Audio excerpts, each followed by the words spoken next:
بسم اللہ الرحمن الرحیم۔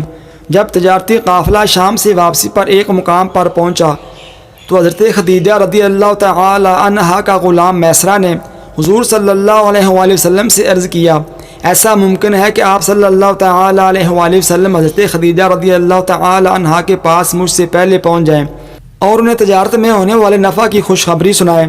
پیارے آقا صلی اللہ تعالی علیہ وآلہ وسلم نے میسرہ کی یہ درخواست قبول فرمائی اور سرخ رنگ کے ایک جوان اونٹ پر سوار ہو کر آگے بڑھ گئے۔ دوپہر کے وقت آپ صلی اللہ علیہ وآلہ وسلم مکہ معظمہ میں داخل ہوئے۔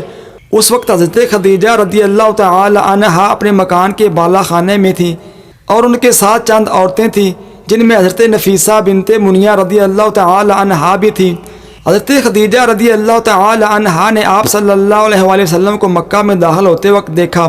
آپ صلی اللہ علیہ وآلہ وسلم اپنے اونٹ پر سوار تھے اور دو فرشتے آپ صلی اللہ تعالی علیہ وآلہ وسلم پر سایہ کیے ہوئے تھے۔ آپ رضی اللہ تعالی عنہا کی ساتھی عورتوں نے اسے دیکھ کر تعجب کیا۔ جب رسول خدا احمد مجتبیٰ صلی اللہ تعالی علیہ وآلہ وسلم حضرت خدیجہ الکبریٰ رضی اللہ تعالی عنہا کے پاس پہنچے اور انہیں تجارت میں ہونے والے نفع کے بارے میں بتایا تو آپ رضی اللہ تعالی عنہا اس پر بہت خوش ہوئیں، اور آپ نے فرشتوں کو جو حضور اکرم صلی اللہ علیہ وآلہ وسلم پر سایہ فگن دیکھا تو اس کی تصدیق کرنی چاہیے کہ آیا وہ آپ کے لیے ہی تھے یا کسی اور کے لیے۔ چنانچہ اس کی تدبیر آپ نے یہ کی کہ حضور اکرم صلی اللہ علیہ وآلہ وسلم سے میسرہ کے بارے میں پوچھا کہ وہ کہاں ہے۔ رسول اکرم صلی اللہ علیہ وآلہ وسلم نے ارشاد فرمایا، میں اسے کھلے جنگل میں پیچھے چھوڑ آیا ہوں۔ حضرت خدیجہ رضی اللہ تعالی عنہا نے درخواست کی کہ جلدی سے اس کی طرف جائیے تاکہ وہ آنے میں جلدی کرے۔ پیارے آقا صلی اللہ تعالی علیہ وآلہ وسلم نے آپ کی درخواست قبول فرمائی اور جانور پر سوار ہو کر تشریف لے گئے۔ حضرت خدیجہ رضی اللہ تعالی عنہا بالا خانے پر چڑھ کر آپ صلی اللہ علیہ وآلہ وسلم کو دیکھنے لگیں اور دوبارہ فرشتوں کو آپ صلی اللہ علیہ وآلہ وسلم پر سایہ فگن دیکھ کر یقین کر لیا کہ وہ آپ ہی کے لیے سایہ کیے ہوئے ہیں۔ اس کے بعد میسرہ نے آ کر آپ رضی اللہ تعالی عنہا کو اپنے مشاہدات بتائے، عیسائی راہب نستور اور اس شخص سے بات چیت کے بارے میں بھی بتایا جس کے ساتھ خرید و فروخت کے دوران آپ صلی اللہ علیہ وآلہ وسلم کا اختلاف ہو گیا تھا۔ جب حضرت خدیجہ رضی اللہ تعالی عنہا نے تجارت میں پچھلے برسوں کی نسبت بہت زیادہ نفع دیکھا تو طے شدہ مقدار سے بھی دگنا مال آپ صلی اللہ علیہ وآلہ وسلم کی بارگاہ میں پیش کر دیا۔ چنانچہ پیارے آقا صلی اللہ تعالی علیہ وآلہ وسلم کے پیغمبرانہ اخلاق و عادات سے متاثر ہو کر حضرت خدیجہ رضی اللہ تعالی عنہا نے اپنی سہیلی نفیسہ بنت منیہ کو آپ صلی اللہ تعالی علیہ وآلہ وسلم کے رضا معلوم کرنے کے لیے بھیجا۔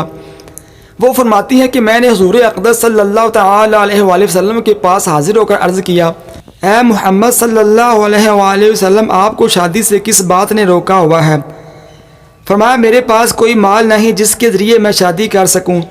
میں نے کہا، اگر مال کی طرف سے آپ کو بے پرواہ کر دیا جائے اور پھر حسین و جمیل مالدار اور معزز خاتون سے نکاح کی دعوت دی جائے جو حسب و نسب کے اعتبار سے آپ کے کفو ہو تو کیا آپ صلی اللہ علیہ وآلہ وسلم اسے قبول فرما لیں گے؟ رسول اللہ صلی اللہ تعالی علیہ وآلہ وسلم نے استفسار فرمایا، وہ کون ہے؟ میں نے کہا، خدیجہ بنت خویلد۔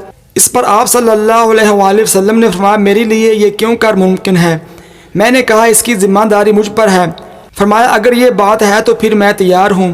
حضور اقدس صلی اللہ علیہ وآلہ وسلم کی رضا معلوم کرنے کے بعد نفیسہ بنت منیہ حضرت خدیجہ رضی اللہ تعالی عنہا کے پاس آئیں اور کہنے لگیں، مبارک ہو محمد مصطفیٰ صلی اللہ علیہ وآلہ وسلم آپ کی خواستگاری فرماتے ہیں۔ اس پر حضرت خدیجہ رضی اللہ تعالی عنہا بہت خوش ہوئیں اور اظہار مسرت کیا۔